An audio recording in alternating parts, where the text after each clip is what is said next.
प्यारे बच्चों नमस्कार।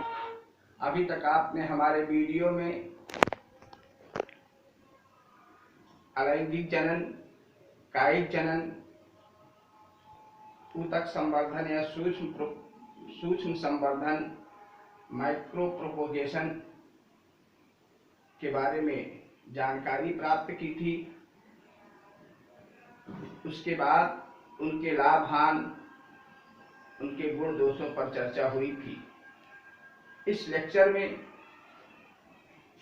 हमने आपको शुरू में ही जनन 3 प्रकार के बताए थे, 2 प्रकार के बताए थे, अलैंगिक जनन एवं लैंगिक जनन। अलैंगिक जनन की चर्चा हो गई थी। अब लैंगिक जनन पर चर्चा प्रारंभ करते हैं। आप लोगों ने नोट्स भी बनाए होंगे। तैयारी की दृष्टि से समय समय पर हम प्रश्न भी भेजेंगे। तो आज लैंगिक जनन पर चर्चा प्रारंभ करते हैं। जैसा कि आपने अलैंगिक जनन में देखा है कि एक ही जीव से नए संतति या नए जीव जो कि आनुवांशिकी एवं आकार की दृष्टि से जनक जीव के समान होते हैं, इनसे प्राप्त नए जीवों को संतति न कह करके उनके क्लोन कहे जाते हैं। क्योंकि अलैंगिक जनन में बनने वाले नए जीव में एक ही जनक से नए जीव उत्पन्न होते हैं, जिनकी आनुवांशिकी तथा आकारिकी मूल जीव के समान होती है। किंतु लैंगिक जनन में 2 जीवों की आवश्यकता पड़ती है, अर्थात 2 जीव जो कि आपस में संयुग्मन करते हैं एवं इनके लैंगिक अंगों में जनन इकाइयां जिसे युग्मक या गैमीट्स निर्मित होते हैं। ये 2 अलग अलग जीवों में, अर्थात एक नर होगा तथा दूसरा मादा होगा।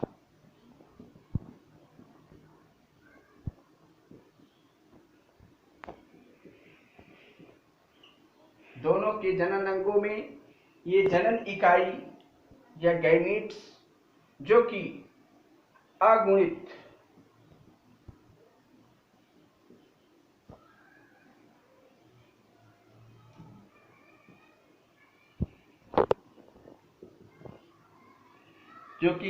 होते हैं,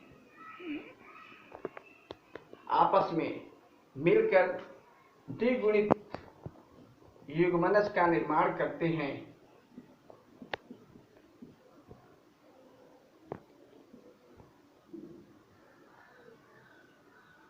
युग्मनज का निर्माण करते हैं जो कि द्विगुणित होता है।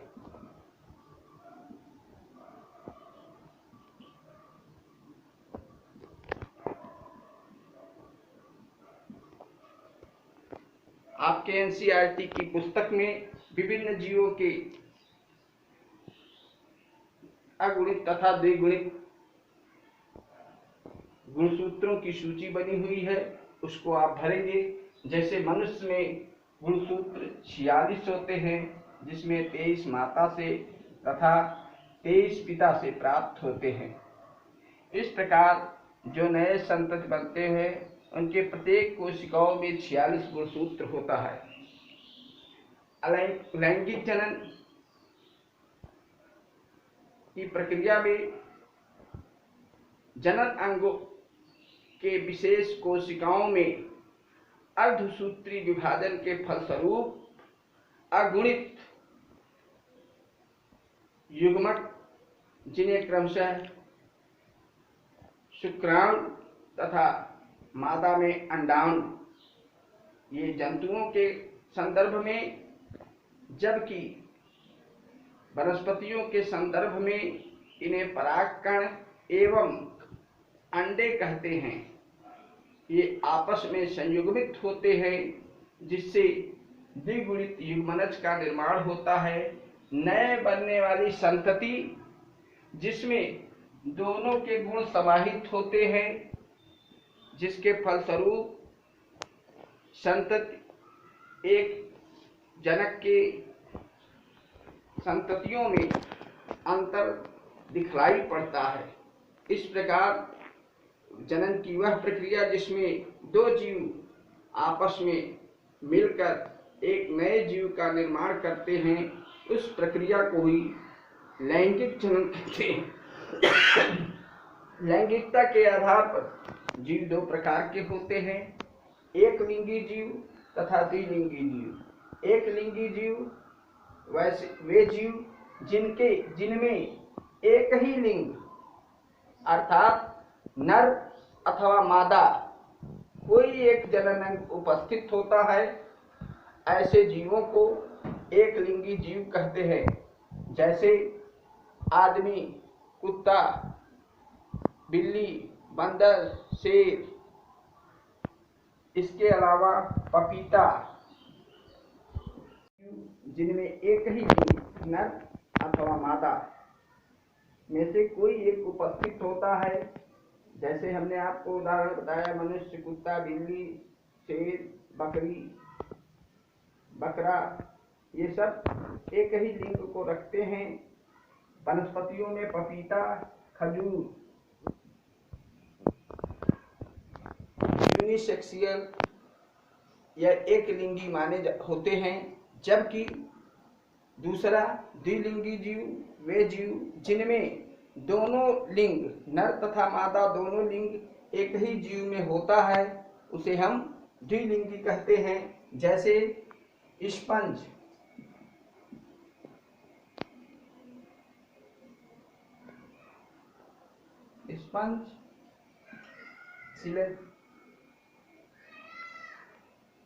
सिलेंट्रेटा, स्पंज, फीता कृमि,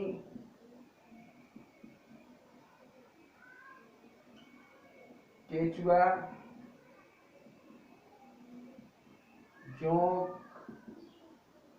तथा आपने फर्स्ट ईयर में सरसों, मटर आदि का प्रयोग किया होगा, जिसमें स्त्री केसर और पुंकेसर दोनों आपने देखे होंगे। इस प्रकार से प्रयोग के दौरान आपने देखा होगा, जब पुष्प का विच्छेदन कर रहे होंगे तो ये संरचना देखे होंगे, बाह्य दल, दलपुंज, पुंकेसर और स्त्री केसर आपने देखा होगा। प्रयोगों के दौरान आपको प्रयोग करवाए गए होंगे, किंतु जंतुओं में स्पंज, फीता क्रीम, केचुआ, जोंक आदि द्विलिंगी जंतु हैं।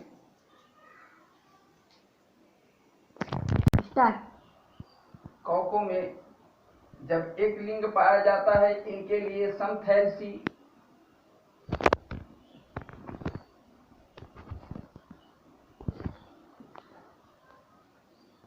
होमोथैलिक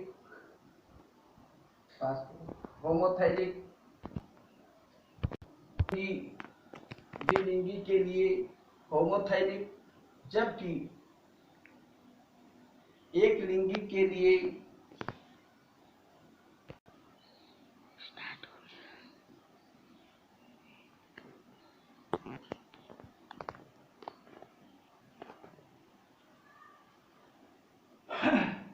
कवक आदि में द्विलिंगी पादप कायों के लिए होमोथैलिक, जबकि अलग अलग जनन संरचनाएं पाई जाती हैं तो उसे विषमथैलेसी या हेटेरोथैलिक कहते हैं। इस प्रकार से पौधों में जिन पुष्पों में नर जननांग उपस्थित होता है तो उसे पुंकेसरी पुष्प, किंतु जिनमें मादा जननांग या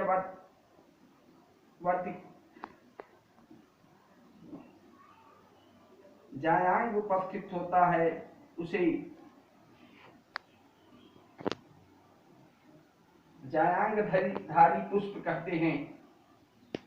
अर्थात जब पुंकेसर होंगे तो वह नर पुष्प हो गया, केवल स्त्री केसर होंगे तो वह मादा पुष्प हो गया। ज्यादातर कुकुरबिटेसी फैमिली के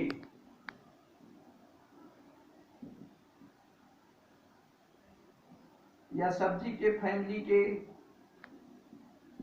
कुल के पौधे जैसे परवल, तरोई, कद्दू, लौकी आदि द्विलिंगी पौधों के उदाहरण हैं। अब बात करते हैं लैंगिक जनन की विशिष्टताएं। लैंगिक जनन की प्रक्रिया में अंगों का संलयन होता है। नंबर 2, जिसके पश्चात युग्मनज का निर्माण होता है जो कि द्विगुणित होते हैं।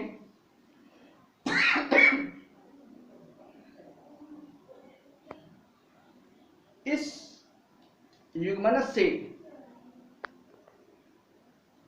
भ्रूण से बीज और बीज से नए पौधे बनते हैं, जो कि एक लंबी प्रक्रिया है जिसमें अधिक समय लगता है।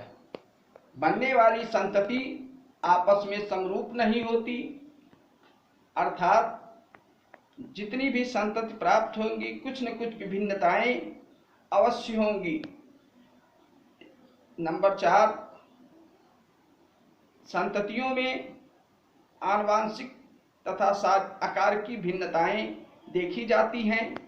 नई जातियों की उत्पत्ति की संभावनाएं देखी जाती हैं। अगला हम आपको लैंगिक जनन के चरण, लैंगिक जनन की प्रवस्थाएं, अभी टाइम है। जीव के जीवन काल को 3 भागों में बांटा गया है। नंबर 1, किशोरावस्था,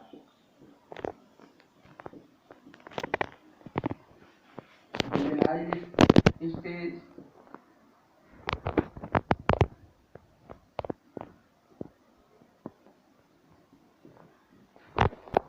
नंबर 2, वयस्क अवस्था,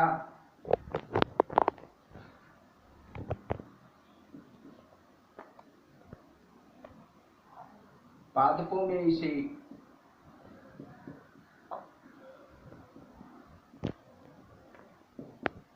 कायिक प्रवस्था,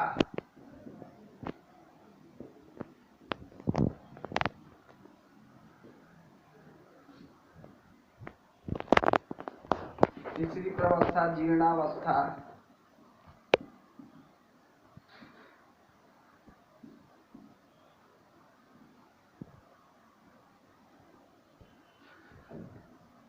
या वृद्धावस्था।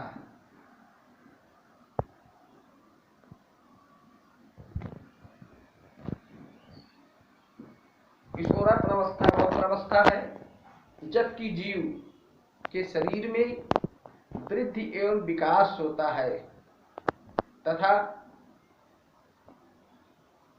विभिन्न हार्मोनों के स्राव से वह जनन योग्य हो जाता है। शारीरिक मानसिक परिवर्तन दिखाई पड़ने लगते हैं, उसे किशोरावस्था कहते हैं। वयस्क अवस्था दूसरी प्रवस्था है जब जीव प्रजनन हेतु सक्षम हो जाता है, अर्थात हार्मोनों के विकास के फलस्वरूप, हार्मोनों के स्राव के फलस्वरूप जनन के लिए तैयार हो जाता है। पादपों में इसे कायिक प्रावस्था कहते हैं। अंकुरण के बाद वह समय जब पौधा वृद्धि करता है उसे कायिक प्रावस्था कहते हैं। अंतिम प्रावस्था जीर्णा प्रावस्था या जीर्णावस्था या वृद्धावस्था है। इस प्रावस्था में जीव की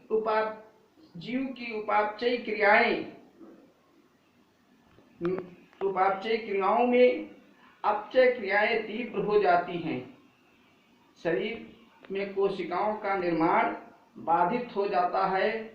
शरीर धीरे धीरे कमजोर होता है। अजीव जननक्षम नहीं रह जाता। इसे जीर्णावस्था या वृद्धावस्था कहते हैं। तत्पश्चात जीव की मृत्यु हो जाती है।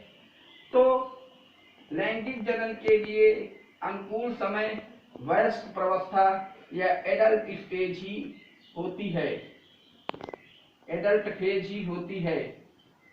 इस प्रावस्था में जीव जनन करके, लैंगिक जनन करके अपने समान संतति उत्पन्न करता है। अब चर्चा करते हैं